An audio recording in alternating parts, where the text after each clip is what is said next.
Hi guys, welcome to example. In today's class we are going to solve the simple equation. How to handle this type of equation we are going to know that. Okay.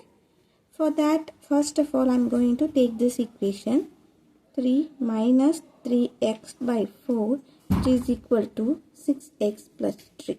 So it doesn't have any remainder. Let's assume it has 1. Okay. Now numerator, denominator, in between equal to is there. If it will be like this, we can able to do the cross multiplication. Okay. So 1 into 3 minus 3x which is equal to 4 into 6x plus 3. Okay. Here we have numerator, denominator, in between we have equal to. If it's like this, we can able to cross multiply the both term. Okay, this is what the rule. So now see here 3 minus 3x, I am going to multiply this with 4. 6 4s are 24x plus 4 3s are 12. Okay. Now see here, if you see here 3 is common between these two terms. So I am going to take that out. If I take 3 out, remaining is 1 minus x.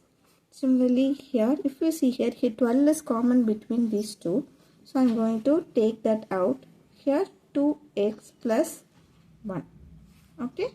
So here in multiplication, if I move this 3 towards right side in division. Okay. Therefore 1 minus x is equal to, if this will come this side, 12 by 3 of 2x plus 1.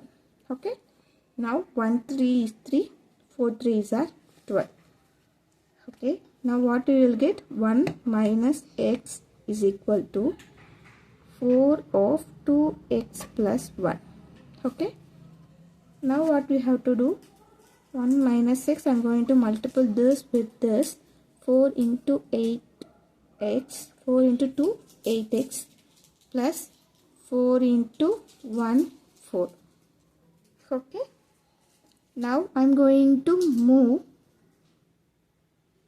a x term in left side and remaining things in right side. So I am going to move this towards left. Therefore minus x, if this will come here, minus 8x which is equal to here 4. If this will move to right side, minus 1, minus x minus 8 is minus 9x which is equal to 4 minus 1 is 3. Then x is equal to, so if this has minus, it can move to right side. So the minus 3 divided by 9. Okay. 1 3 is 3. 3 3s are 9. For x equal to minus 1 by 3. That's it. This is the correct answer. Please remember each and every step and practice twice or thrice and you will get the perfect answer. Bye bye.